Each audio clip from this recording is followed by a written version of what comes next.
Paddy, would you please open our meeting for us? So if you just reach into your pockets and pull out your cards. Oh, I haven't brought my card. Jeff's got mine. Colour? Orange.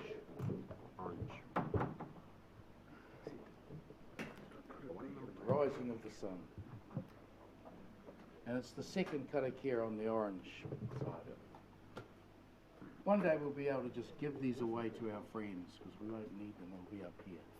So I'll set the pace and let's see if we can lift the roof with this one.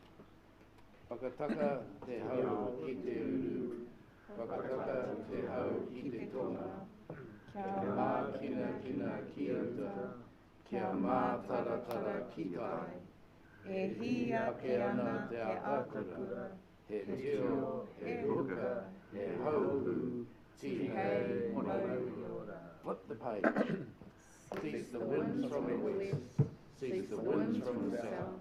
Let the breeze blow over the land, let the breeze blow over the ocean. Let the red-tipped dawn come sharp and clear, a touch of frost, a promise of a glorious day.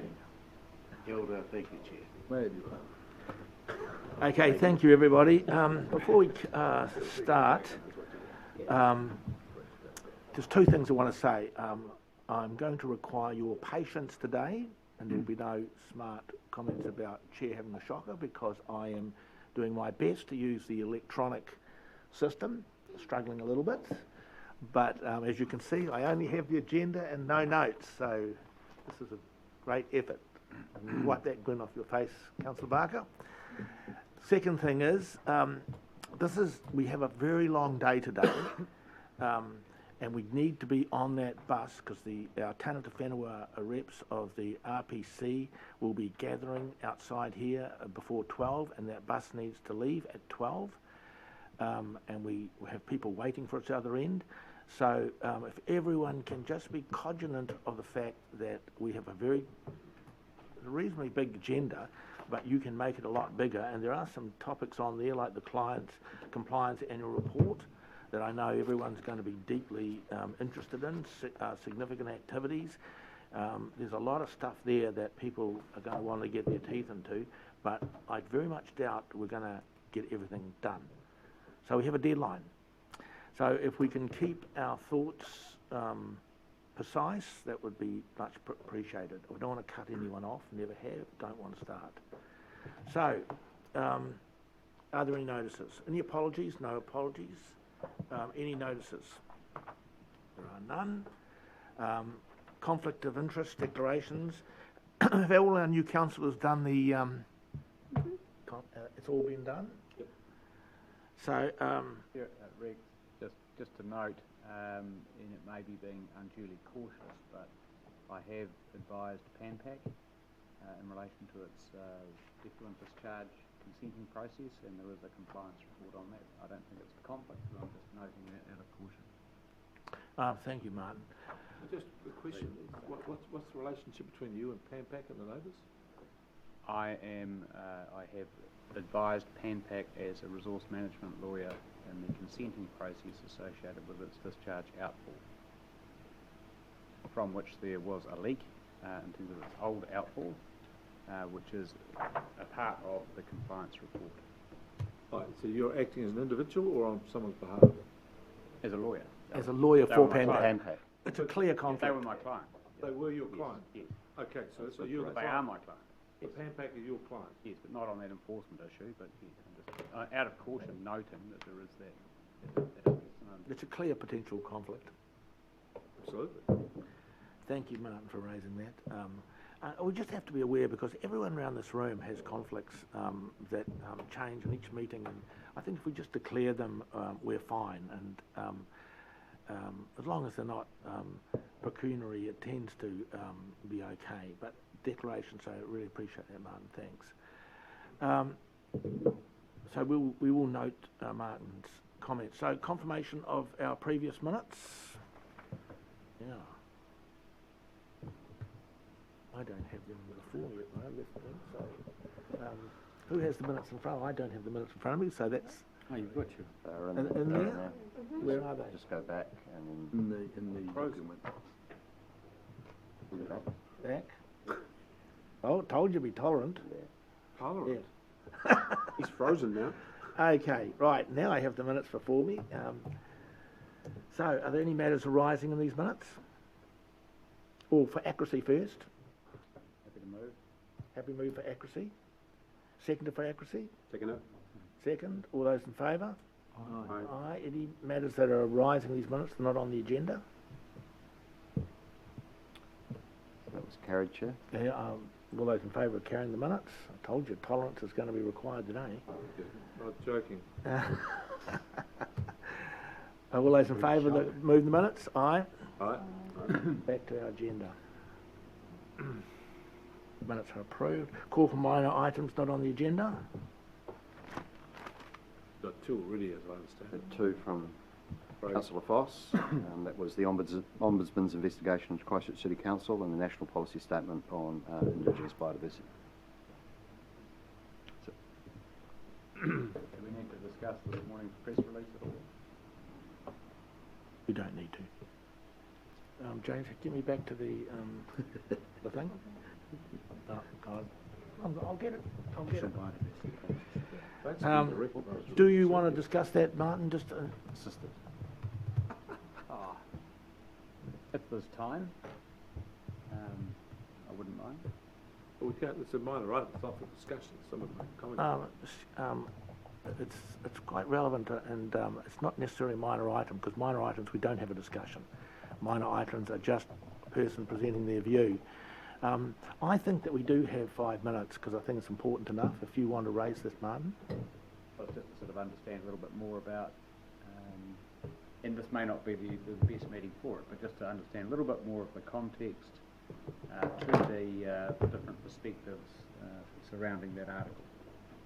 There are some factual matters inherent to that article which I'm not across, and I'd like to be across, and it's an opportunity to become across those issues which I wish to raise. So James answered it in the media. Was that not sufficient? No, I need to understand a little bit more about me. Do 2 minutes on this? Sure. So I assume we're talking about Ngāti Kahungunu and PGF water? Augmentation. Yep. Right. So we can do that. So where does it fit in later on the the agenda, Mr Chair? Why don't we do it? We'll do it under minor items. Happy to make it. Okay, No, I we'll really don't do it know. under minor I know items. to get up to Yeah. speed with that stuff. It doesn't fit the agenda, Neil. It's just that he wanted to. That's fine, but I'm just Yeah. trying to organise my life here. No. You've organised enough. Okay. Right, well then we will go to, we'll raise that on the minor items on the agenda. And also I've just a couple of things I'm going to report on too, so we'll put that on minor items as well. Okay, we'll go to decision items. Item 5, Code of Conduct for Elected Representatives.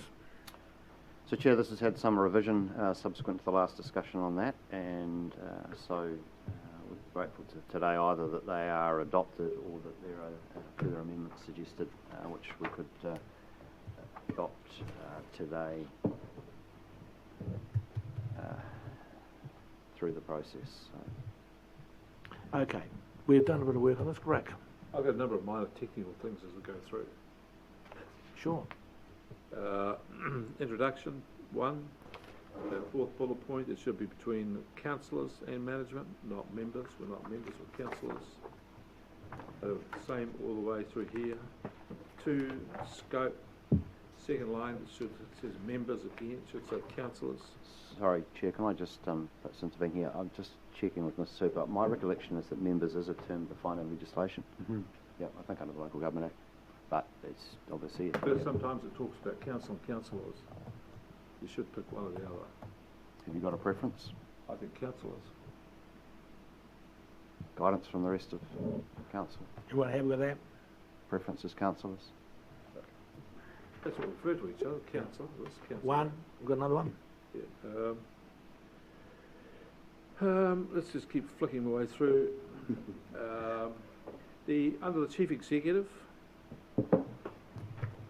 I think not only just implementing the decision of the council, I think the chief executive is to provide impartial advice the impartial, impartial, was the other word I had in mind. I can't write on this thing here because my pen doesn't work.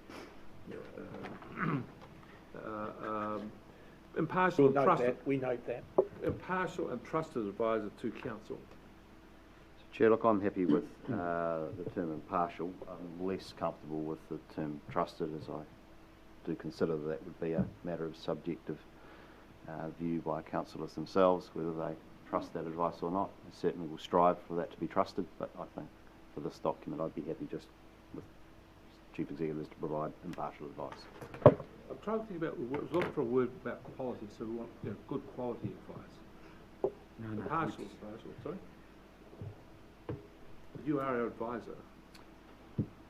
And I want to not only be impartial, I want a good advisor. Well, there is a fairly extensive outline of my responsibilities that sit within my job description and employment contract. I'm not necessarily convinced that this document needs to fully articulate all of that. All right, I'll settle for half impartial. I then went to 3, relationship between members. Councillors. Councillors, it should be here.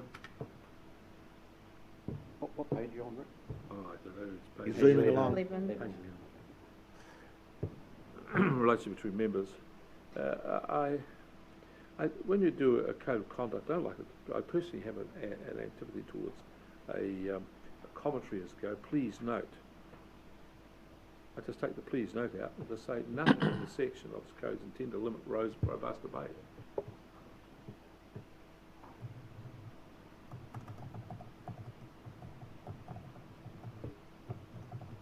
A couple of typos here. The other please note is down below the relationship with staff. There's another thing that should be in. Where else? Something else in here. Just go take all the councils out and members of the councils out. I'm down to the next page. What's it, page 12. I'm just still struggling again with do not, as the last bullet point, do not undermine council policy or bring council into disrepute. So disrepute is, as you would think, as James has said, quality, you said that it's a subjective phrase. Disrepute, I would have thought also is a subjective phrase, isn't it? Still in there. I'm just trying to get to that no one can come along and use the, because there's a stand-up barney between two sections of councils who have strong opinions on things which have a justification, and they've got just a values-based disagreement. You know, I don't want anybody to say that you're bringing the council to dispute because you're having this strong disagreement. I thought that was taken out.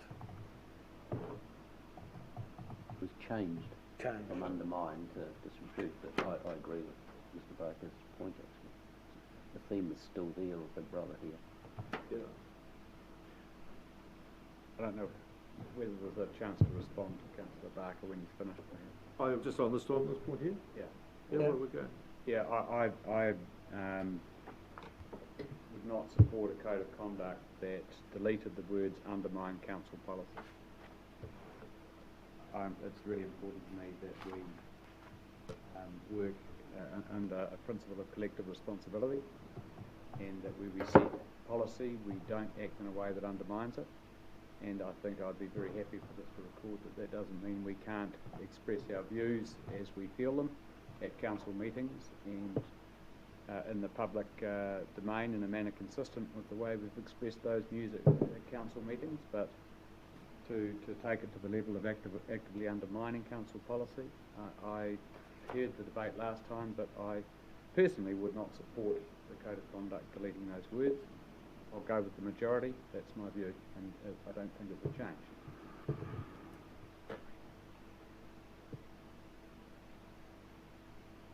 Well, it's very hard to get the in-between on this, because I do think there comes a time, for example, the council had a policy position to build a dam, and there were a group of councillors who opposed that.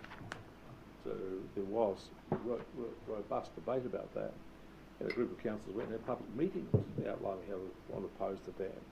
That was deliberately done to challenge the policy. You could describe it as undermine, but there has to be a place where you can have robust discussion where there are differences of opinion. We're not all going to walk out of here like after a discussion like pre-cooked sausages all made to the same homogenous standard. It's just not going to happen as humans. Yeah, I think that example was an example of, well, symptomatic of the fact that there wasn't robust debate around the council table to a sufficient extent where the council took ownership of its decisions, and I don't think that we should use that as an example of what is a good code of conduct. I hope that this council never gets into such a position. We've amended we are going to amend the standing orders so that we can ensure that we have robust debate, that everyone feels they've had their say. We can come back to and get to the point where we're making decisions in a more collective way, to then be able to go and actively campaign through public meetings against what we've decided at the council table, to me, is wrong. And that's, I feel quite strongly about that. I'll go with the majority, and I'll live with the majority. I won't go and undermine a decision not to include these words, but I'm expressing my view about it. Sure. Chair, I raised this when we last spoke about this, but I just want to emphasise the fact for the organisation to get on and deliver the decisions made by majority decision by council, it is extraordinarily difficult for the organisation to do so if a number of councillors are out.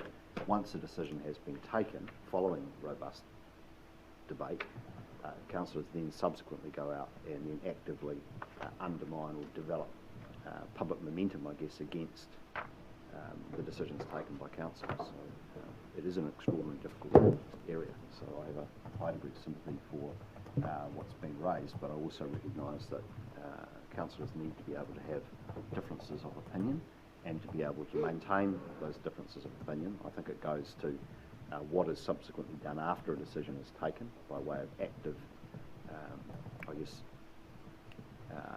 undermining of public confidence in the council's position in public. The thing is, I take a different view than that. Democratic history is littered with people who have raised objections, and if you go back through English law, they took a man off the privileges on 3 occasions to expel him from the Parliament because he disagreed with others. He was one of the first socialists to enter Parliament. That was their means of stifling his debate. But he got re-elected and came back. See, the point is, we won't always agree, and I can foresee occasion. For example, I hope this doesn't come to a point, but we could in the future find ourselves in a position where we're financially strapped, and we want to sell 20% more of a Port of Napier. Now, there are some who would say, let's just take a pragmatic decision and do that. Others would take a different view. And the majority around here might be in favour of sale. I would think it would be a dreadful thing if the code of conduct then muzzled the minority from carrying out their function, as they saw it, to go and campaign to get public support at the next election coming for a majority position. Because that's what that's trying to take out, this undermine, is trying to do that everybody, once there is a majority position, everybody has to line up on the line regardless, and no campaign or public agitation or conflict is acceptable. And that to me is not democracy. Craig? Just a point of clarity, just that example was very, very, very hypothetical, given your position and our holdings of the port and its listed. So it was very, very hypothetical. It's not even being contemplated. No, it's not. But I'm just putting it as a hypothetical. But the Ruataniwha... The hypothetical example about further selling down to the port. Just. Yeah, no, but Ruataniwha was a live example. No, I know. That's for the sake of NZX, etc. It's actually just a very stern point to make or clarify that. Obviously, not thinking about it. No. I accept Craig's point, but I still think I was trying to figure out. I agree with you, Rick, but it's just the example was can be grabbed the wrong way by someone. Yep. Yeah, no, it could be. It's not a great example. The good example is, of course, Ruataniwha. It was a 5-4 vote, and some of us didn't object to the Ruataniwha dam as a concept, although there was a great concern to us that the business plan was precedent on 30% more dairying in the area. But my personal opposition was it was very poor use of ratepayers' capital, and I do need to reserve my rights to be able to oppose a really poor decision of this council, which that was and was proven to be subsequently, and so if anything curtails my right to do that, I would oppose it, and that's why I'm in strong sympathy with what Rick is saying here. So why don't we just not get stuck on this and just have a clarifier, which perhaps we are getting stuck just below it, which makes the point that, you know, once the council's made a decision, we've made a decision, but there may be times where individual councillors may want to express an opinion about it or something. We have to adhere that freedom, but you know, you can actually have both. Maybe we just need to qualify what that means further. Neil wants to say something, Rick, and then you'll come back to you. Well, Mr. Chair, my view is that less is more in this case. That I'm also of a mind that we shouldn't include the term undermine council policy. I think remaining silent on it and leaving in, bringing into disrepute is a much more serious and significant, if you like, barrier or constraint on councils, and I'd rather just leave it at that. I think it's a slippery slope to enable the code of conduct to be acted or used as a stalking horse for constraint, and I think by remaining silent, we leave that door where it should be, quite closed. You happy with that, right? Yeah, I think it's in the right. Can I just come back to the point that Martin raised? I think there's we've got to be clear here. We turn up as 9 councillors, as 9 representatives. We perform a representative function. Collective responsibility is a notion for a cabinet position, and a cabinet is exercising executive power in the same way as the sovereign would have before. It has to act as a single entity. So there's a very clear argument for having collective responsibility for the cabinet in a single voice. You cannot step outside of that. But for a parliament, it's very important to have representative functions, so you have a variety of voices and people can express opinions, and that's what democracy is about. And I see this as a representative function where it's a democratic process and people are free to express it. We then make our decisions by majority. But it doesn't mean to say those who disagree have to, therefore, naturally comply with the decision as collective responsibility. So I see them as quite different functions. Nice to have everybody agrees. I agree with that. But there might become a time when people can't, and if they can't, well then they need to be able to say so. James, have you got a solution here to this so we can move on? Well, look, Councillor Curtin has suggested retaining, bringing the council into disrepute, but leaving out undermining council policy as presented in the paper. From what I'm hearing, there's probably general level of comfort to that. I think the notion of disrepute can extend to some extent, undermining council policy in its most extreme form. But it creates a test, if you like, that does enable there to be a diversity of views expressed publicly on any given matter, but raises the bar in terms of when that becomes a problem. So it's not just critical of council policy, it's actually getting to a point where the council's reputation. And look, an example I could think of is if a councillor was encouraging those that might be required to get a resource consent to not apply and undertake some level of civil disobedience, for example, would be problematic from an organisational point of view to have councillors out there actively advocating for that. And I think that would start to get into the disrepute space. So You happy with that, Rick? I think we've got a bit of a compromise there. Yeah. I've made it very clear where I stand on the matter, so if I fall out with everybody else, still on the other, you'll know why I'm exercising my democratic right. Well, actually, I'm with you, mate. Right? I'm with you. All right, well, there's two of us. Two of us. Chair, That's a good compromise, James.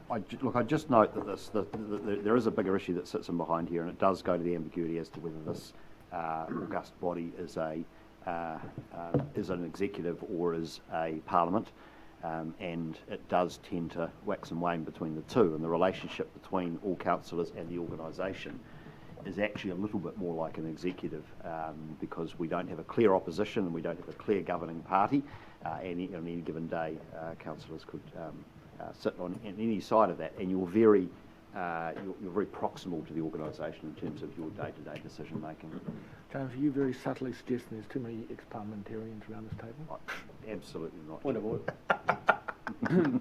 Mr Chairman, we are very clearly constitutionally part of the executive, and for the reason that we run an administration where this concern is most profoundly felt.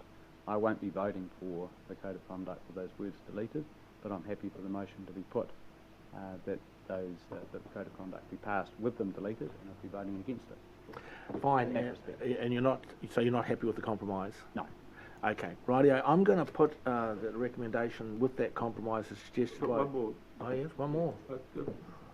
I read these. Yes, I know, Rick. I'm on to page 14 now. Managing the risks associated with conflicts of interest is the responsibility of council. I think that's wrong. It's the responsibility of the councillor. Look, that's what is intended. It's not the responsibility of staff or the or management. But yes, we can clarify that to be councillor. I'm then curious about the next thing. Council will carefully consider what needs to be done to manage the risks associated with the conflict of case by case. What is council? Who is council in that case?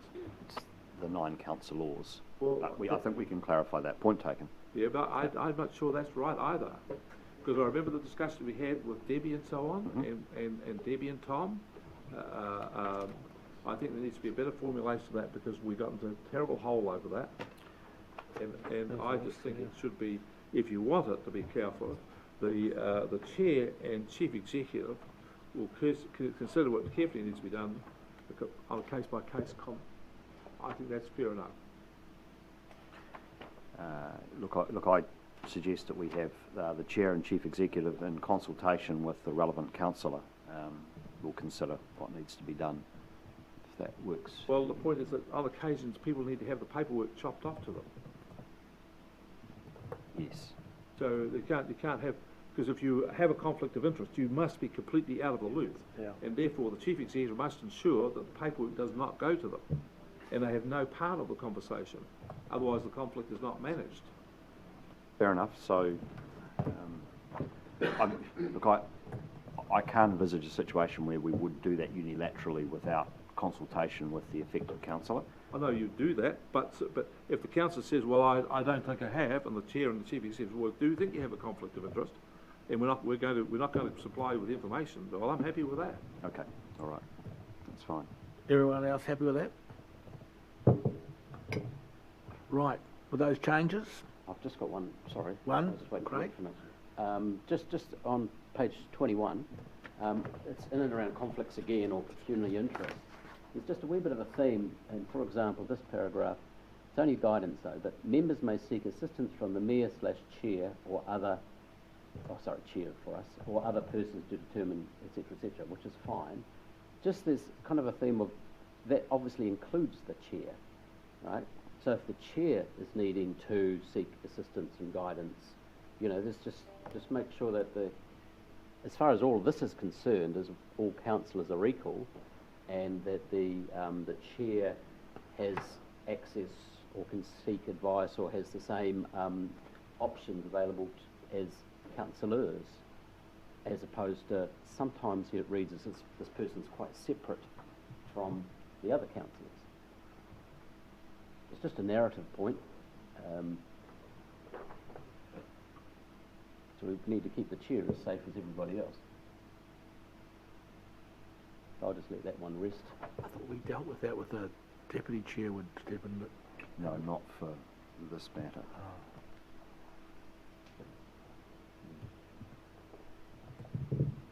So yes, we could just swap out the chair for CE in this example. I'm comfortable with that. If you agree with my point, Yes. if everyone's as safe as each other, That's then useful. yes. Good idea. Okay, come on, we're going to move on, guys. That was good. 17. Sorry, 17, age 17. The principles of natural justice, there's two things here. One is I think the natural justice principles it's got in here the determination of any complaints implies it's only at the end when you're making the decision. I think it should be, natural justice should apply to all parts of the process for both the complainant and the person complained against. Certainly agree with that. So I just think it's a contraction which I think is not right.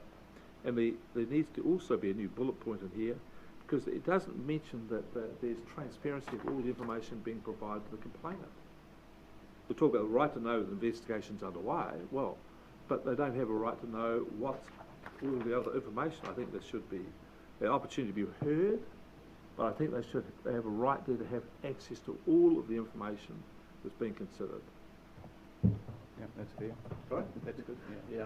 I just think that Yes, so just to your formal point, can I suggest that we rewrite that to concepts of natural justice and fairness will apply in the receipt, consideration and determination of any complaints? for both the complainant Yes. and the person complained against.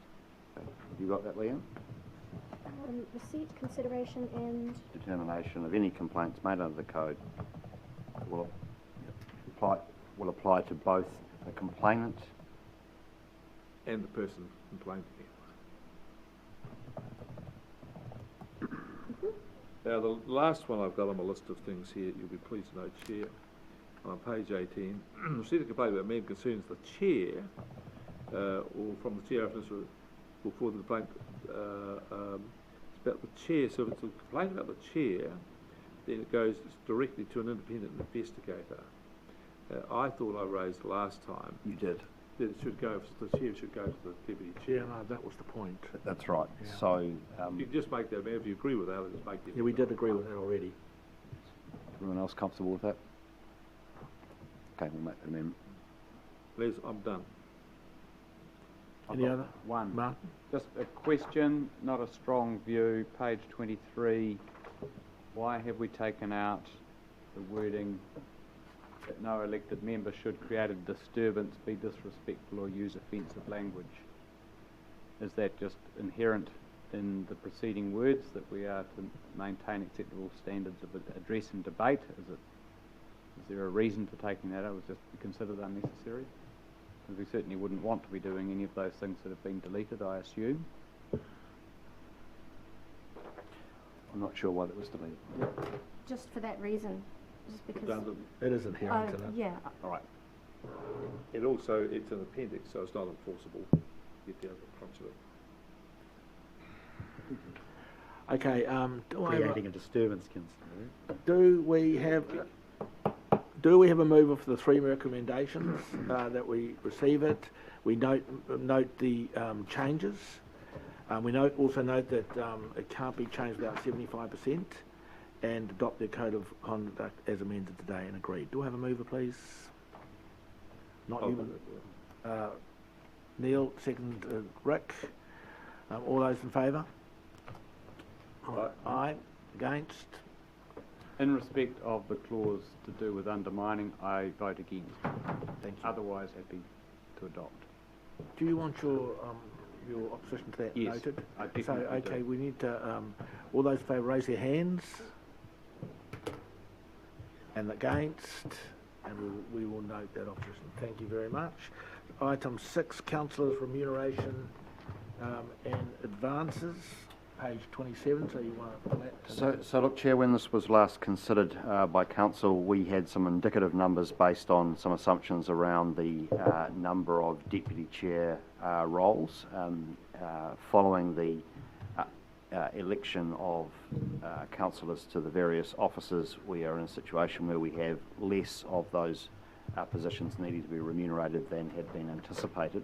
That's resulted in the allocation to the Deputy Chair and the Committee Chairs being higher than had been indicated in the scenarios we provided Council with. The base salary was agreed at that time at 58,000, with the remainder to be distributed among the office holders. Hopefully it is clear in the paper that there is no discretion to leave some on the table.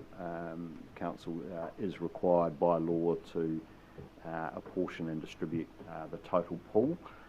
But we do note that there may be changes over the triennium that may result in an increase in the number of office holders that may require further redistribution of those funds.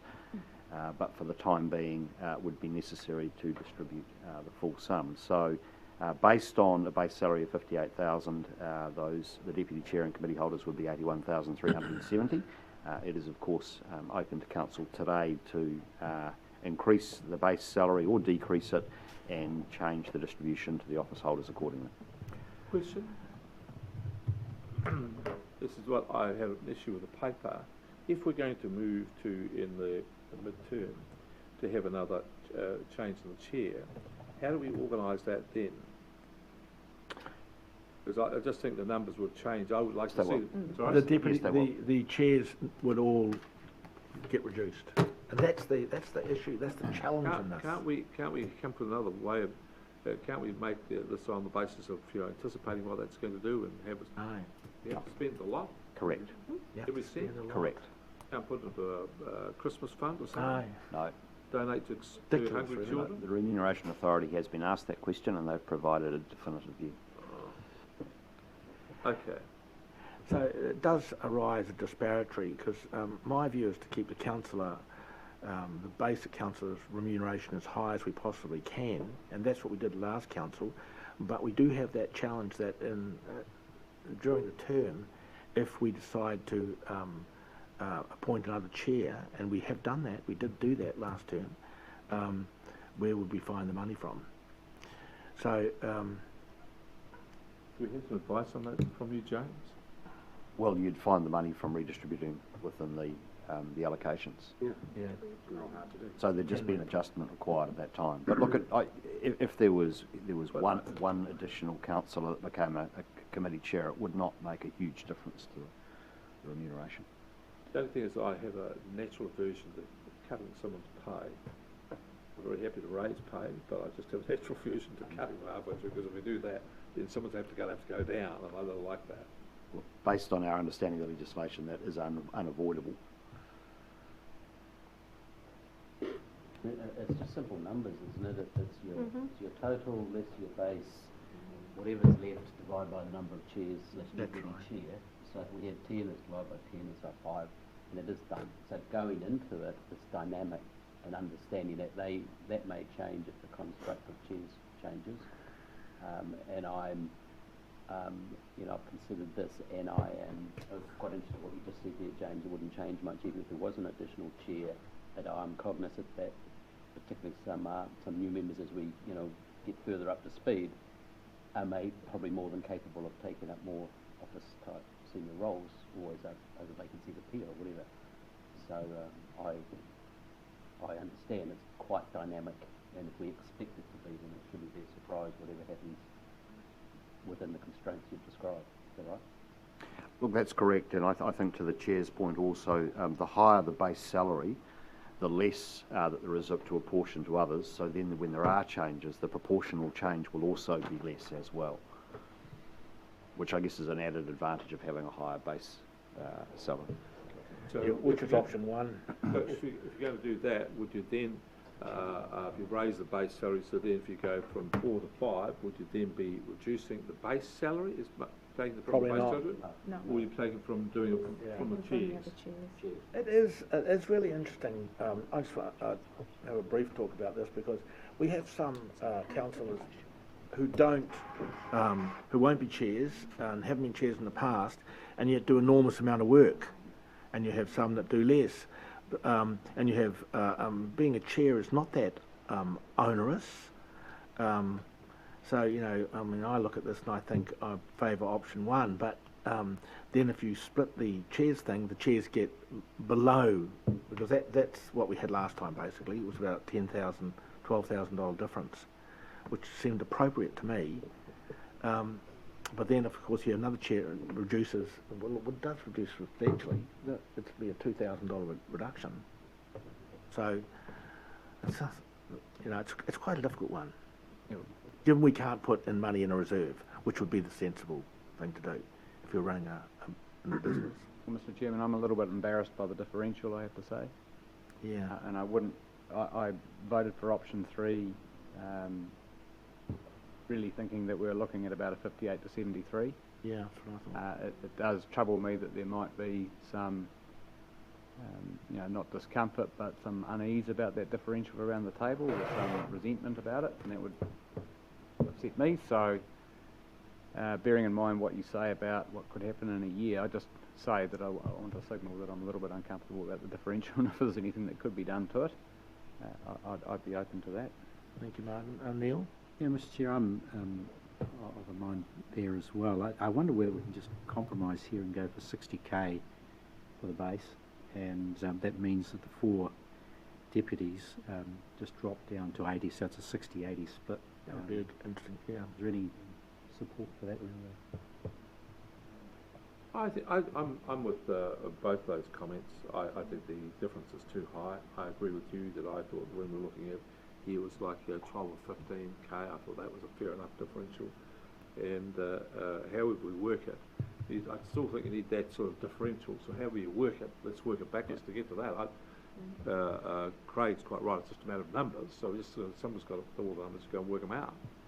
So we look to at the end, once we've got the change part way, we've got our differential of 12, 15k. Well, then let's work it back from there.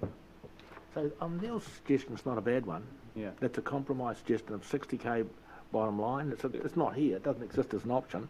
But if we had 60k and then divide the others amongst the chairs. So it'll be more than 15. So at 62, it leaves the chairs on 77, which is your 15 differential. So when you have the next chair come in, what does that make it? Sorry, I'll just need to. If you just give me a moment, we'll just do the numbers on 60,000. Make it 61 then. Well, go to option 1, 62. 1, 2, 3, 4. I think if you went to option 1, you'd find the 72 was higher at the moment. It's a simple matter of adding, That's right. adding 8,000 to the base salary, isn't it? And taking that off the deputies, which is 4. So it's close. It's 79 to 60. While you're on the Corporate and Finance Committee, Neil.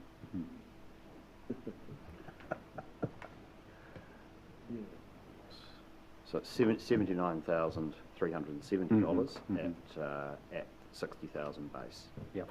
So the differential's then 19,370. Yeah, wow. I think that's it. I wouldn't agree to that. I think it's too. It wasn't. What was it last year? It was different last time because the Remuneration Authority actually set what that would be. Yeah, but the differential was about 12,000. It was much lower. It was much lower, and no one thought that was wrong. I'm just saying, I think 12, 15 in that category. I think 12,000 is the figure. We'll go to about 62 and we should land there. 62 is 15, then you'll be the base with about 65 to get to 12 differential. Well, Is that when we've had the readjustment of the chairs? I guess. Can we readjust back again from the base? I mean, if we added 1 or 2 extra chairs in, can we, deputy chairs in, can we then Yes, I think, talk amongst each other, say, well, the differential is not there? Can we do that? look, oh, okay. I've just been told this is to the 30th of June 2020. Then we can redo it. well, and that's part of the annual process. Yeah. Yeah. And there'll be an inflation adjustment and Yeah, that's fair whatever. enough. Yeah. So what was your suggestion, 62 and what? Well, I want I think the differential should be 12,000. That's my view, which will give up much more to councillors, and some of we're going to expect these councillors to work really hard. And the chairs, well, they have to work hard, but they have to, it's another $1,000 extra a month for them, and I think that was about right, and I think it's still right. So what was your figure, James? Last we had. At 62,000, it was 77 or thereabouts. Okay. 62 and 77. That's a 15 And differential. that will go down if there's another chair by Yes. a couple of K at the top end. correct. Well, I just think that's fair enough. Sounds good to me. I think, 62, I think the differential's too high, but I'll go with the majority. It's only going to be where it is for a year, probably, if there are changes. Okay, I'll go with that. What's the likelihood of I don't know. appointing what we've heard another from the deputy or councillors, chair? to be honest. very high. I've only heard from a couple of councillors. Can I have that on record, please? Okay, has anyone else got any thoughts or comments on this? James is worried we're only hearing from a few people. I know it's a very difficult conversation to have, especially when the public is watching. But we do need to get this fair. We do have this really interesting problem or challenge that we have had another chair and all of a sudden we slice those group. You don't want to ever go back to your standard council rate and slice that. You don't want to do that, because I'm in Rick's camp on that. Well, I think it's fair. It's one of the three options that was presented to us at the start. So option one starts at the base salary of 62,000. So You'll be happy with that, I'd be happy. Gerard? Yep. Martin, Will? Yeah, I find it difficult to talk about it, so I'm just happy to go with the majority. That's right. Will is actually right. It's a very challenging topic. Yeah, it is. I think we never had this conversation before. No, It was just set. it was just Yeah. said. That's what I like. Yeah. But I think the guidelines of the three options help us make Okay. those decisions. So everyone's So preference is option one, well, the base the salary. base, it's as the 62. base. 62. 62 as the base. Righto, let's do that as the base. And That leaves the in the recommendations, receive the report and we set the base at 62. And those chairs are listed there as already organised. Do we have a mover then? Neil move, Henny will second. Do you wish to speak, Neil, on it anymore? Anyway? Anyone else want to speak any further? Well, can No, Will definitely doesn't. All those in favour? Aye. Passed. And against? That's passed. Thank you very much. Right, proposed schedule for next year.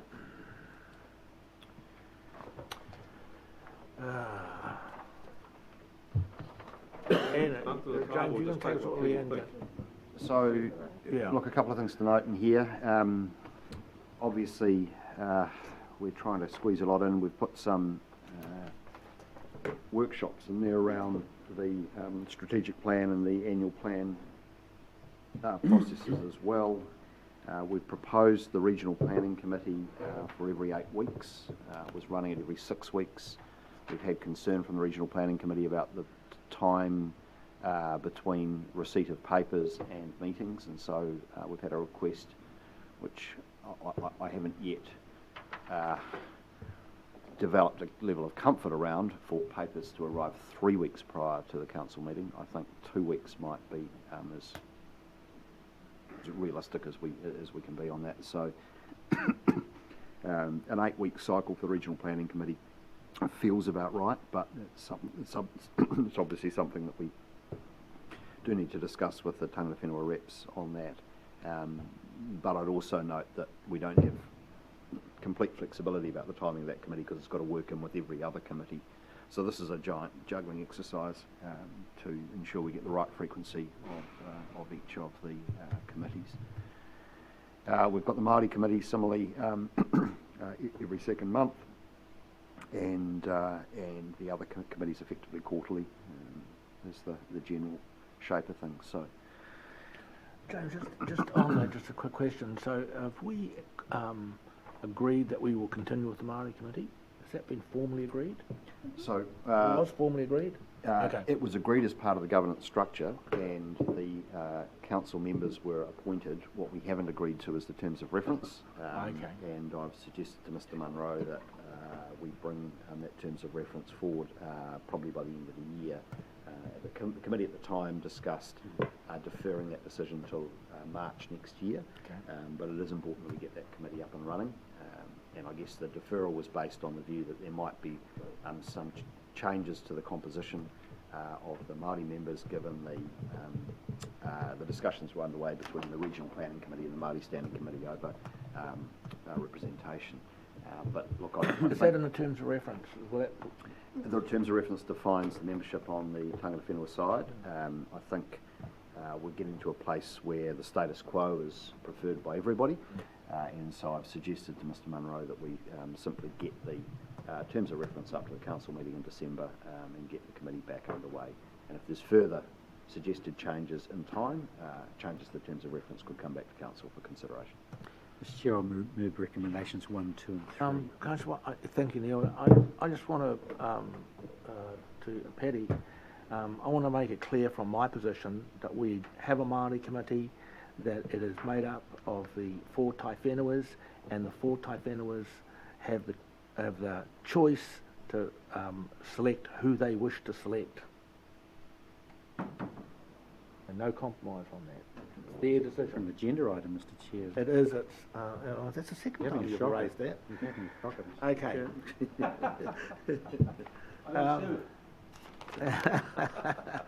Any other comment on this agenda? It's a pretty tough meeting schedule, but Well, Mr Chair, point, if you're talking about the recommendations, number 3 or I am. 4, is that where you're at? yep. I look at it, I think like most councillors, quite keen to get our teeth into a few things. And I'm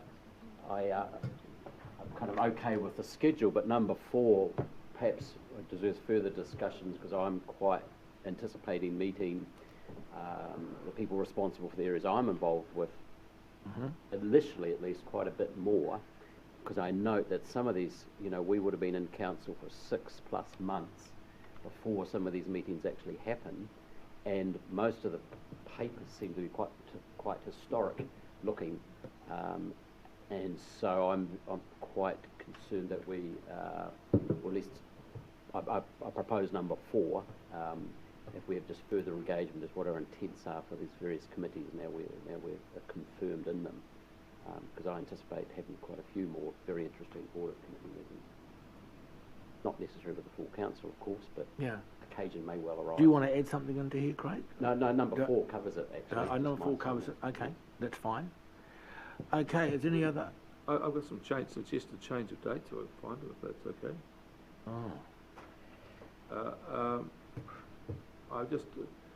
If we go to February, I see that we have the environment and integrated catchments on the 5th, and Waitangi Day is on the 6th.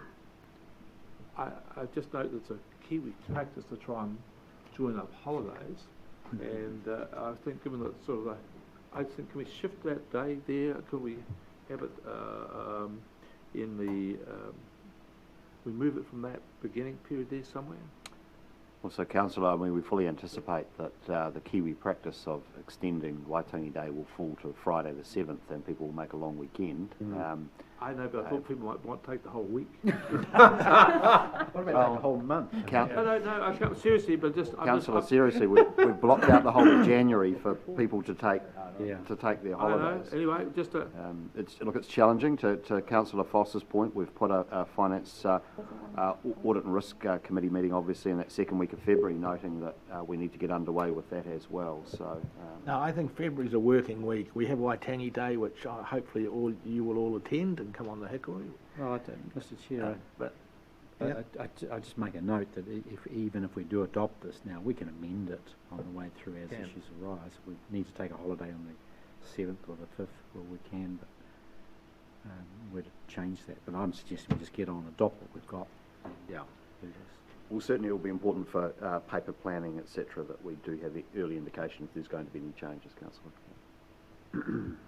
Okay, look, can we have a support for these recommendations, please? Right. Number 4, not 3. What's that? Well, I mean, the point about 4, though, Craig, is it would need to change feedback from today's meeting. Okay. So we can change anyway, so 3 is Yeah. the living document, shall we say. Yeah, that's what I'm suggesting. Yeah, it's a living document. Can I just note that there seem to be 5 Environment Committee and only 4 Corporate and Strategic? Was that intended? more efficient. Yeah, we're much better at doing this than the other crowd. As long as that's Services every intended, second that's month. fine. Yeah. Corporate and strategic is quarterly. That's Do I have a move with these recommendations? I'll Yep. move. Well, second, Rick. Do you want to speak, Will? Are you happy to speak, Rick? All those in favour? Aye. Against? Is carried. Just like to welcome Mr. Mohi. Just missed my little speech on the Māori committee, mate.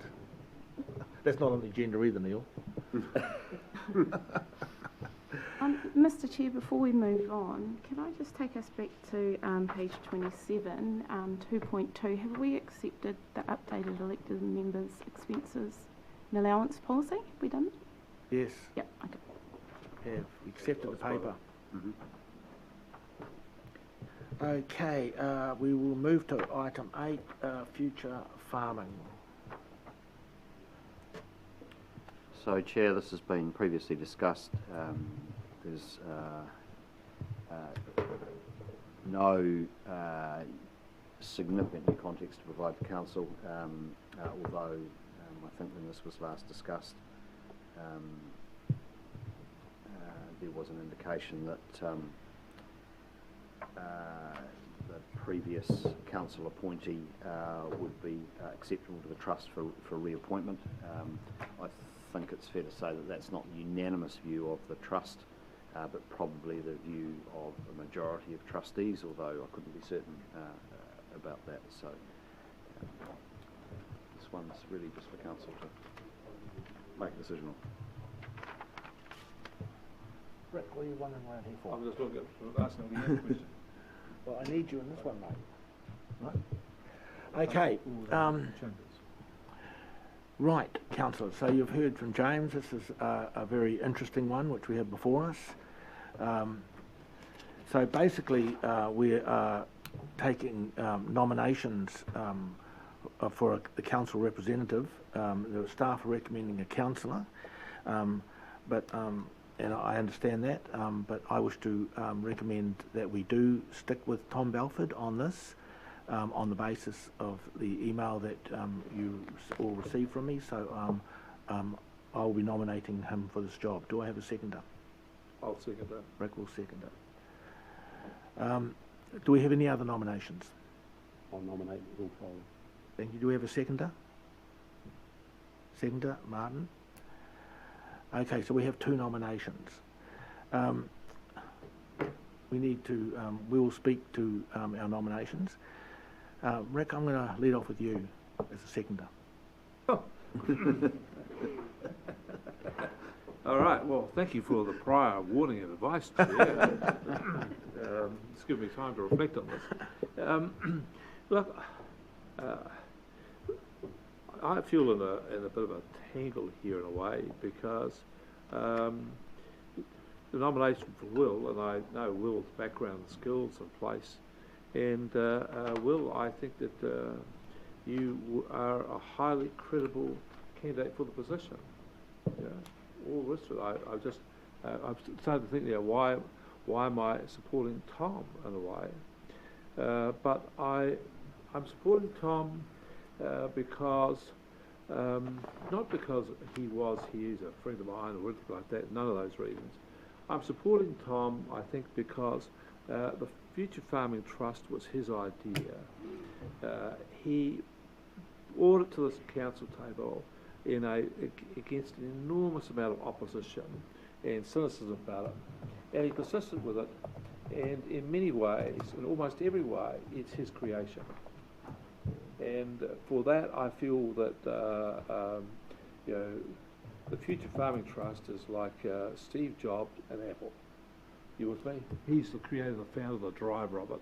And you might have some really smart, very capable, tech-savvy chief executive come along, but would you want to change the person who was the creator? Yeah, and so I tend to be in that camp with Tom. It's not because there's any difference between any thought that you couldn't do an outstanding job. It's just that I think Tom, being the creator, whatever, is going to give it that sort of leadership it needs. And the other thing I think he's going to do is, look, I think Tom can be a difficult person, challenging, a few rough edges. and so on, which quite often has rubbed people up the wrong way. But I always think that's one of the strengths he brings to it in a way. And I think there's going to be, need to be a bit of push and shove around here on occasions. And Tom, I think, was the sort of person who will bring that. So I hope I never get into a position again of supporting someone against your will, but I just feel on this occasion I'm going to have to, with reluctance, and no disrespect to you at all, but I just feel, given that it was Tom's creation, I think he's the best one to carry it forward. And so I will additionally speak to that. I think Rick has outlined it really well. When Tom first raised the Future Farming Trust, he had a view of farming that he was getting from the people that supported him, and he was derided enormously, derided by the farming community, derided by practically everybody. And he pushed ahead, and we all understood that farming had to change, it had to morph into something different. And of course, Will has completely embraced that kaupapa and is doing a better job than practically anyone. So I'm right with Rick on this. Will would be absolutely perfect for this position. There is no doubt about that. But Tom does bring something different, and Rick alluded to it. Not only this was his creation that he continued to push on, but he brings that that stubbornness that is going to be, that sometimes gets him offside with people, there's no doubt about that.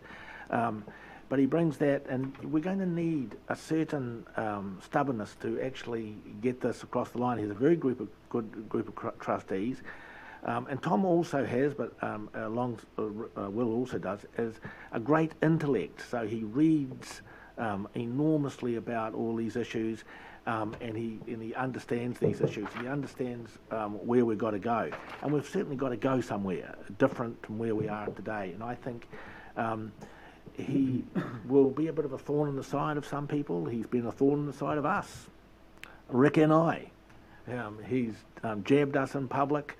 But that's Tom, and that's kind of what we need at the moment. We need something that is going to be determined and a little bit cranky about making some of these changes.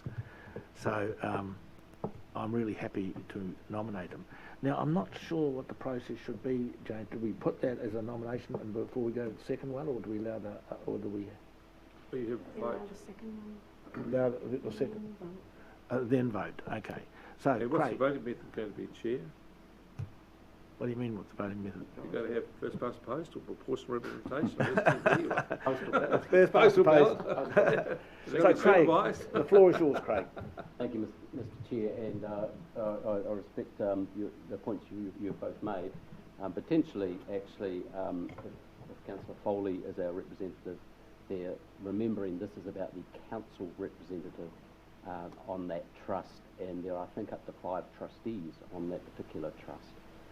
So the merits, and my points are actually not about the merits of the individual people, because I think they both have huge amounts to contribute, and Tom particularly has obviously contributed a lot already.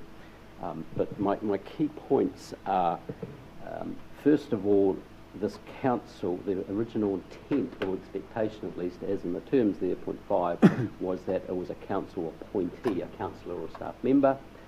I do note, though, there is nothing that says in the trust that says otherwise. However, I do go back to that expectation.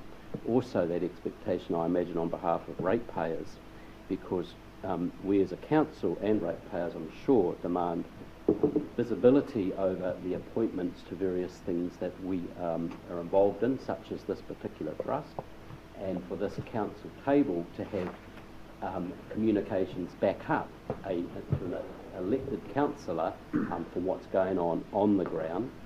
We also, as the council appointed trustee, we can have influence and help direct that organisation as to what we might be doing or thinking, particularly with some of the larger issues we have and the priorities of climate change that we are bringing to the fore. But very importantly, accountability around this council table from the $300,000 I believe we fund that organisation every year. And once we have a councillor around that table, then that councillor has to, of course, abide by all our conflicts of interests and any other issues that we may people around that table may have. So basically, my nomination of Will as a great example, I think, for farming across Hawke's Bay, but it's also to keep this council safe in its appointment processes and its visibility and accountability with funds and information that's going to come back and forth. At the end of the day, the ratepayer has put in $300K a year into this organisation, and I strongly recommend a councillor or then, if that fails, a staff member, someone that's tied officially and formally into this organisation is our trustee. So I therefore nominate. Thank you, Craig. I therefore nominate Will. Mark? Thank you, Mr. Chairman. Look, I seconded the motion with an open mind so that we could have this discussion. I'd have to say, with respect to Councillors Barker and you, Mr. Chairman, that you've now persuaded me that I was right to second the nomination of Will. I think that in terms of what's in front of us with the farming sector, relationships are going to be absolutely key. And the language of push and shove, stubbornness or thorn in the side, it needs to be put behind us into a more positive messaging.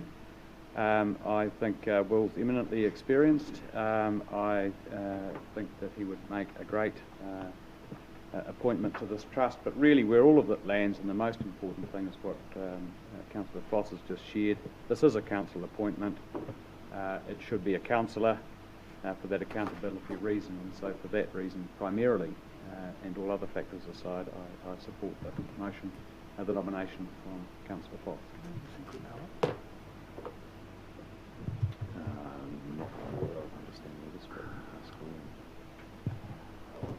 I'm just wondering how we do. I mean, Rick's was facetious in his question, but how we go about the voting of this? Do we? Because councillors may wish to do this vote secret ballots, but we can't. Okay, right. Okay, we have two. You can't have a secret ballot. Well, I'm told. Just tell councillors to close their eyes and then. Okay, we will put the motion. All those in favour of Tom. What? So then we vote on.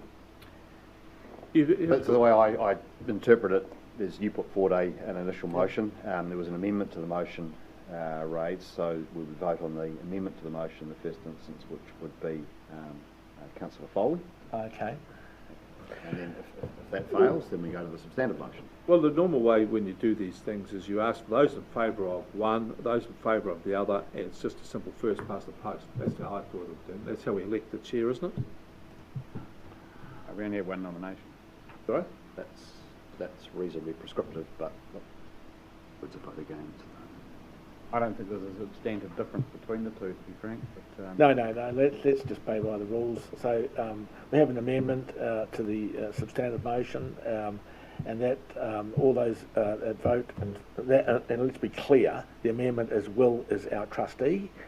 So all those in favour. Can we ask questions, please? Yes, Yeah. certainly. Are we able to have two up there? So the trustee doesn't provide for that at this point in time. It would require an amendment to the trustee. That's my understanding. That's correct. And I think that would involve probably unanimous agreement of the trustees. There's 9 trustees, including the council appointee. No. You see, the only thing I have difficulty with the proposal you put there, I don't want to vote against Will. I want to vote in favour of someone else. I mean, you're just putting the question around the other way. But voting for someone else is a vote against Will, because he's I know, been but put forward as an I'm alternative. voting for something, not against something. I think there's a subtle difference there. That's me. I'm peculiar. Well, actually, there is no formal, other than the discussion we've had, right? So you can peel back a bit and to go down Rick's route, if you like, can we amend the agenda and insert there my point. Rick, I think, makes a reasonable point of voting for rather than against, and why don't you just reword my nomination of Will as a motion just to put straight away, and then that fails, well then goes straight to director's nomination. Well, well, to that point, you're not actually voting against Will's appointment, you're voting against the motion to be amended. So, The so motion the, here is blank. No, the motion is, I put the motion up. substantive motion's been put forward, And then you there's put amendment. forward an amendment to So- the vote on all is right. whether the amendment becomes a substantive motion. That's right. Mr Chair, could we hear from Will? Can do. Sorry, Will, but No, actually, I'm not sure it's appropriate because we can't hear from the other candidate. okay, sorry. So, Hear from all. no, Yeah, there's you've all Will's heard Will. from Will. You've all had a chat to Will. No, that's not right. Okay, we are voting on the amendment. All those in favour of the amendment say aye. Can you just repeat the amendment? The amendment is that the member appointment is Will Foley. That's the amendment. So all those in favour of the amendment? Aye. Not me, no, sorry. We're going to raise our hands. Can we show hands? Show of hands. Or Against, against? that's lost. The substantive motion is carried. No, the substantive motion now needs to be put. We put the substantive motion, all those in, which effect is that substantive motion was that Tom Belford continue to be the council nominated person on the trust. All those in favour? Raise your hands. Sorry, you've confused me there. So, No, the So the substantive. amendment was lost, we're now back to the substantive motion. all right, I'm in It's favour. 5-4. Okay. Vote. The substantive motion is carried. Okay, item 9, confirmation of the strategic. Item 6, confirmation. Well, we did raise our hand, so we can record it if you like. No, the council's expressed its view and let's move on. I don't I want, would. wouldn't want to undermine the decision. Be in the paper. Oh, that's too shy. Okay, corporate services. Another time. What are we? So Chair, this has been amended following the last discussion about the terms of reference, so these are proposed for adoption today. So subject to any further change today, we would duly like to see these now adopted. So is this the corporate and strategic terms of reference? That's correct. But Neil, you're looking. You've got your pen out, and yeah. Yes, I have. Are you looking to me for Yes, I am. I just You're the want- boss. I just want to suggest an amendment to 1.3, external relations including council's strategic partnerships. In this case, we'd struck out Tanga Whenua, which I think is appropriate. It's not this committee that drives that. But I'm suggesting that we insert including council's strategic partnerships with territorial local authorities. Just for clarity around where that sits. Well, the lawyers around here will correct me if I'm wrong, but if you list something, then the list is deemed to be exhaustive. But if you don't have a list, then you will determine, the committee will determine what the strategic partner relationships are, and you'll be free to make them as you will. I can recognise your point, Councillor, but my counter to that is that we are wanting to be more explicit with that particular relationship as All right. opposed to. But others might have a different view. What's the recommendation? Chair, I have no objection to that. Where's the recommendation? Oh, okay. Are there any other thoughts or comments? just one observation that these are quite different terms of reference to those that were in the minutes and were subject of the, well, that were approved, that are recorded in the minutes from the last meeting, and I'm just interested to know what the changes were intended to achieve and in fact what they are. Because I had trouble correlating the bullet points in this terms of reference to those that we'd adopted in the minutes that we approved at the outset of this meeting. Presumably there's a reason for that. No? Was that the workshop? It's a workshop. You must have been. Sorry, it was in line with amendments required from that meeting. So the ones that, sorry, the minute to terms of reference were the ones that were considered by that meeting, was these have been updated to reflect the feedback from that meeting. For instance, that compliance and consents was brought into the corporate and strategic from the Environment and Integrated Catchments Committee. So it was changes made to make sure that these reflected what the councillor had requested was included.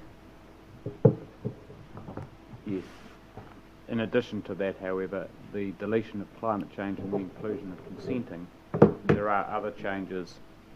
For example, what I'm looking at here is that there was a establishing strategic priorities for organisational direction and performance. So look, I think that's wrapped up in the higher level casting in the revised that's wording. in the first bullet. Yeah.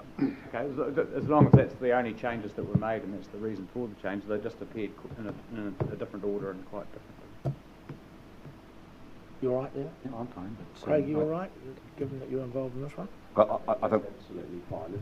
The changes I thought we discussed are generally picked up there. The key was the consent, which is now embedded in Okay. Right, Neil, will you move the I recommendations? have moved, Mr. Chair. Craig, will you second Craig. that? You wish to speak any further, Neil? Craig?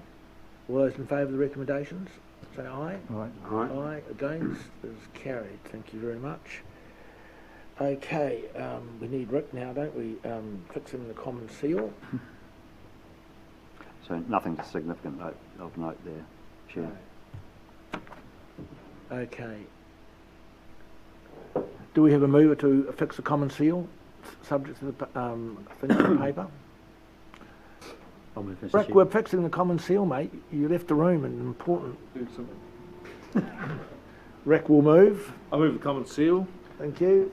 And Councillor Curtin. I like to see the chair in his uniform through this. It's ancient ritual. We have a move and a second. All those in favour of fixing the common seal? Aye. Against? It's carried. Okay, so we have a little bit of time before cup of tea, and we've moved along really nicely. Thank you, councillors. So we have the, this will be interesting though, the compliance annual reports. Chair, I suggest that we do start this item and make what progress we can Yes. prior to No, morning tea. But I understand we'll need to break, and I'd like to hand now to Mrs. Lambert to take this item. Thank you. We're going to do this page by page. Well, it'll depend on you, councillor. Right, so I know whether you're going to do it page, Chair, we're going to do it councillor by councillor. Chair, I think we're going to have a presentation in the first Could I instance. perhaps introduce it and explain how we intend to present it, but obviously the questions from you will be however you want to manage them. Good morning, councillors. Chair, can I just suggest, given that we're constrained in time, that we just have a working morning tea? Just bring a No, cup of I tea think in it's a very good idea, Craig. We'll definitely have but we'll stop at 1:30 and we'll work in the morning tea and bring you back. Because this is going to be, people are going to want to bury deep into this. Thank you, Mr. Chair. I want to bring a couple of the key staff who've been involved in the preparation of this report up to the front. And an opportunity, I think, for you to meet both of them. And Jack, just bring that chair if you like. So this is Nick Zaman. Nick is our new compliance manager. So which one is Nick? Sorry, yeah, sorry. One with a tie. Nick has been with us a month. Prior to that, he was with Gisborne District Council, and prior to that, at Bay of Plenty Regional Council as a compliance manager. So a lot of experience in this area. And to his left is Jack Blunden, one of our environmental compliance officers who has been largely responsible for the preparation or coordinating the preparation of the report and is going to do the PowerPoint presentation. I've done an introductory paper which really just tries to set the scene, particularly for the 6 new councillors, around our activities in compliance, both locally and what happens at a national level. Ideally, of course, this paper would have gone to corporate and strategic, where we would have had probably more time and more opportunity for question and discussion, but that meeting was cancelled last week, so here we are. And so I'm not going to talk to to my paper, but I'm going to hand over now to Nick to introduce the actual report itself. Tēnā koutou katoa, ko Kikorangi te Mona, ko Kingston te Whanga, no Hamaika Ahau, ko Elizabeth Sullivan toko mama, ko Nick, Herbert Zaman toko papa, ko Nick Zaman Ahau. Ka mihi nui kia koutou, tēnā koutou, tēnā koutou, tēnā koutou katoa. Thank you.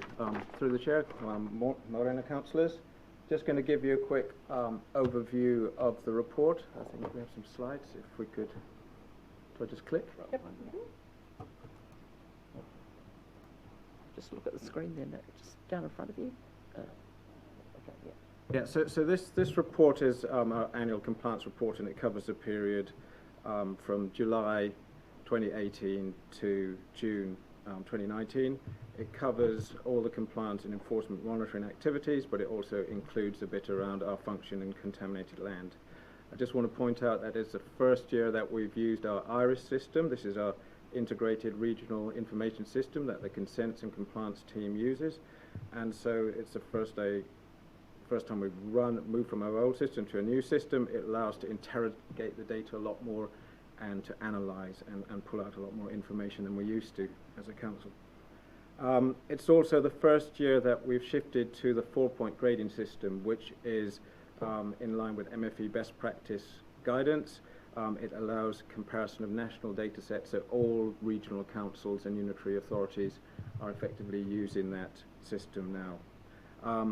You will notice, for those of you who have seen the previous reports, there's a lot more context about compliance monitoring, how we do compliance monitoring, why we do compliance, explaining the context so that both yourselves and also the communities who read the report can know about why we do the compliance. It contains information about the strategic compliance framework and the 4 E's model.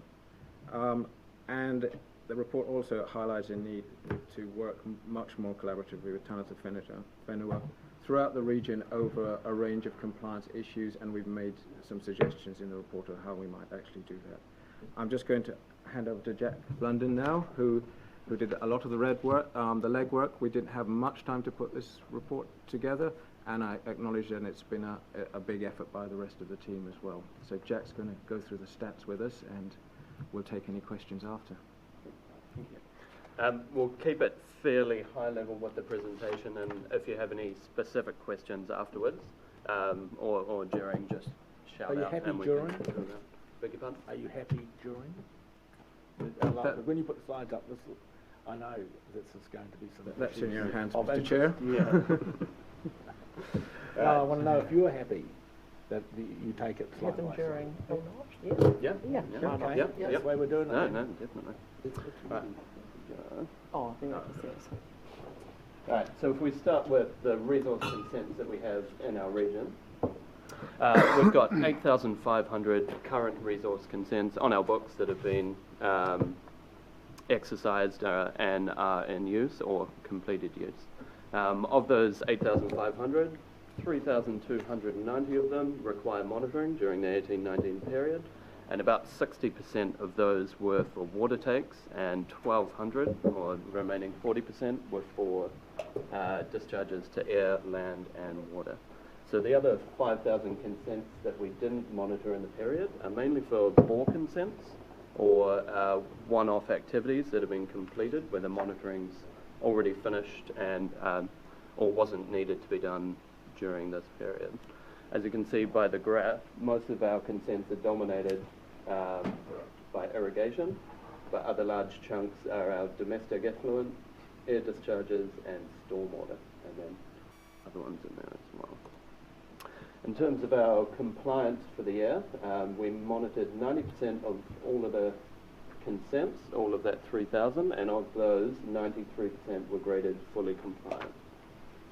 When we drill down a bit further, the water takes in particular, which make up 2,000 or so of them, they were 98% compliant, and only 40 were non-compliant. And those non-compliances were mainly for data submission and missing deadlines, rather than any environmental effect. If we look at our discharges to air, land, coast and water, we've got less compliance with 81% fully compliant. Of the non-compliant ones, all the significant and moderate non-compliances are detailed in the report, but we thought we'd pick out two of our worst performing industries, the meat processing and timber processing, who 47% of our meat processing consents were non-compliant for the period, and 62% of our timber processing consents were non-compliant. And a good proportion of those were significant non-compliance with genuine environmental impacts on those. So going forward with those during this year, both those industries have been under increased scrutiny, and we've increased our compliance visits on those as well. And we've already seen significant improvements in both the meat processing and the timber processing consent compliance for the current year. With several of our timber processing operations choosing to stop treatment because of the environmental risks. They'd rather not go to the lengths that are needed to manage it, they'd just stop it completely. In terms of our enforcement action, we've seen an increase of complaints with 1,116 received this year, mostly through our pollution hotline, but some through staff. This was only a 2% increase on last year, whereas in the past we've seen 10 to 15% increase in complaints year on year. In terms of enforcement action, so we issue infringement notices, which is a one-off punitive fine. We issue abatement notices requiring people to cease doing something or to take action, and then we undertake prosecutions in the most serious of cases. For last year, we issued 101 infringement notices, which is an increase of 8%, and 75% of those were for discharges to air, and that's mainly for smoke and fires, but also for odour, dust and spray drift complaints. The amount of abatement notices we've issued is slightly down, 3%, down to 40 from 46 last year. And the number of prosecutions is the same as last year. We've initiated 4. One has been successfully completed, and we talk about that in the back of the report, and 3 are currently ongoing, so I can't talk about those. For the year ahead, or our current year, we've got 3 main focuses in our program. We'll be looking at bore security as our first focus, which is already underway, where we're going around identifying high-risk bores and making sure that the infrastructure in place on them is up to spec so that we're protecting our aquifers and groundwater quality. I've got a question, Mr. Chair. Fire away. On bore security, do you know of the existing bores that are actually in our database? How many of those actually have been checked for bore security? Have you got that data? Right, I think we do. Thank you. Through you, Mr. Chair. In terms of the actual checks that we've had 250 bore security in terms of the priority ones. And what that involves is that a lot of this is done through a third party. Mm-hmm. And so they will look at a bore and see what works needs to be done, and then they usually report it after they've fixed it up, as it were. But of the total amount that we have, and certainly the TAs have been prioritising around, the big water takes and the drinking water takes as the highest priority, and those are the ones we've looked at. But of the 1,800, it's going quite slow, so that's a real area of focus for us. We need to look at how can we, because we need experts to do that, how can we actually improve that or rapid risk assess a lot more of those bores. Another question, because is it now an obligation to every bore owner to actually have bore security in place? Is that correct, or are there still certain levels? If they've got a resource consent, yes. They all have. They're small bores, private bores, which are permitted, but we don't actually monitor those. But those that require resource consent, and particularly the big ones, are the ones that we've been prioritising in terms of looking at those. Could I just follow up on that? Is the report and the paper I read last night made it quite clear that you had too many to go and do an inspection of immediately. And it seemed to me that you were triaging them, and the intent was to make sure you've gone through it. I just think it would be helpful if we had a follow-up note to expand on that aspect of it. So, how you're triaging, we have them, just one or two here, 1, 2, 3, or how many it is, and when you see this work being completed. And I'd also like to see a note about what you think to do to secure bores for private landholders, because it seems to me that the bore security is important. It's important for everybody, no matter what the bore is. So how we intend to handle that, it's beyond the scope of your report, but just a short note on that would be great. A follow-up. Thank you. I think we could, through you, Mr. Chair, bring a paper to the next CNS committee meeting around bore security. Oh, you could, or just send us an email to all councillors about, just outline that. Big deal about it. Just one. Okay. The point is we need to be informed. I think it's a very good question. Jim. And I think there's quite an important point here, because from what I understand, and I'm responsible of 60 plus bores as a chair of an irrigation consent, large irrigation consent, that we actually, because every time we make a change to our consent, we have new additional requirements, and one of those requirements was bore security, and we don't have a problem with that, and we're not over our 60 bores yet, plus bores yet, but we do know that there are actually existing consents who've been going for the last 15 years, who haven't changed their consent conditions, so therefore they're not required to have their bore security in place. I think as a councillor, I think it's important that we do, because every bore pokes into the aquifer, and so we need to protect our aquifer. And although we may say you don't have a change of condition, but we believe we need to protect our aquifer, and maybe we might not actually make it a compliance issue, but actually the advice should go out that every single bore that has got a consent should now look at bore security, and just start that messaging, because it's so important to protect our aquifer. Thank you. Right. A second area of focus for us is going to be forestry monitoring. With the National Environmental Standard for Plantation Forestry coming in May last year, we've increased our resourcing, taking on additional staff, and working with HDC to part fund another staff who's just recently begun with us to make sure that we have appropriate resource to carry out our enforcement and monitoring action on all these activities. We've also set up a database within IRIS that allows applications and notifications for harvesting and other activities to be monitored and notified a lot easier and tracked. And then the third major focus for us will be Plan Change 6. When that takes effect, we'll be looking at an additional 320 resource consents and about 350 permitted activities down in the Tukituki catchment, which will all require monitoring, and we're currently taking on additional resource to make sure that these are all monitored and complied with.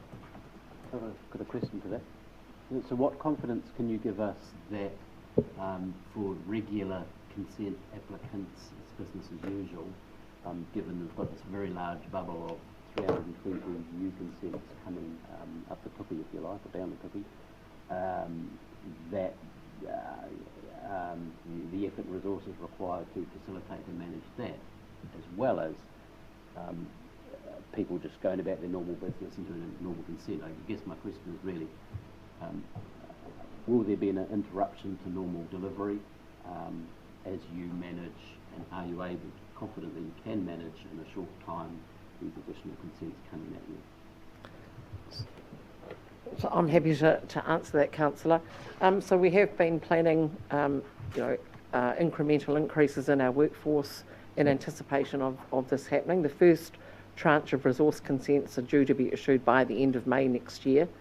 So the monitoring probably won't start until the following year.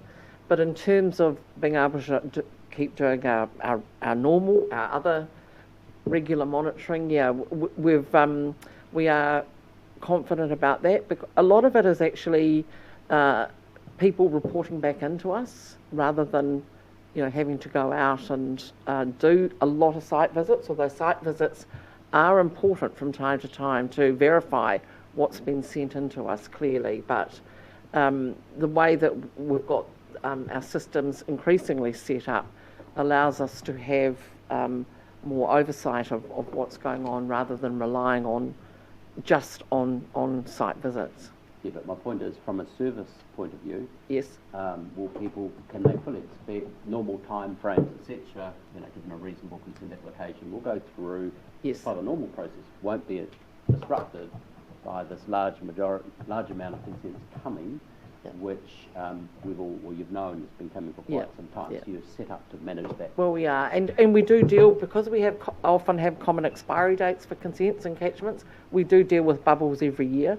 And so it's not particularly unusual. This is unusual in the sense that these are brand new resource consents, and they are for land use as opposed to discharges or water takes.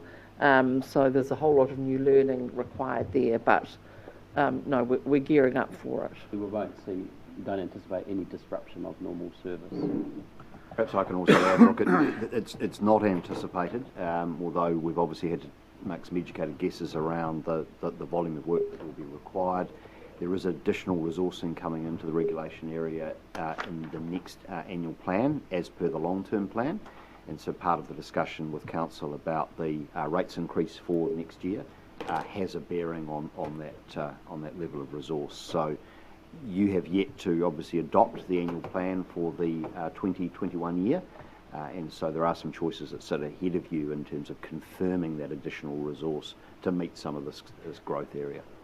One of the things that we are really relying on is people actually getting their applications in good time, so that we can consider the cumulative effects of those activities in a subcatchment, rather than necessarily dealing with them all individually. So while we anticipate that we will be able to process them all, we do need to receive the applications first. Yes, but they're not obliged to. They've got the last day. No, but when we've met with them, we have asked them hopefully to. that happens. Yeah. But actually relying. Right, they're not obliged to. Yeah. That's right. Yeah. Okay, team, we're going to just break quickly, and we'll come back to you, Rick. Honestly, I promise I'll come back to you first. Just promise. Yeah, promise. We're going to break. If we could grab a cup of tea and have a toilet stop now, and be back at 2:45. So, or if the union will let us, maybe 10 minutes. 15 minutes, Smoko. 10 minutes. 10 minutes, my lord. Back and bring the cup of tea back. Sorry, Jack, to interrupt you, but that's all right. just managing time. So you can grab a cup of tea too.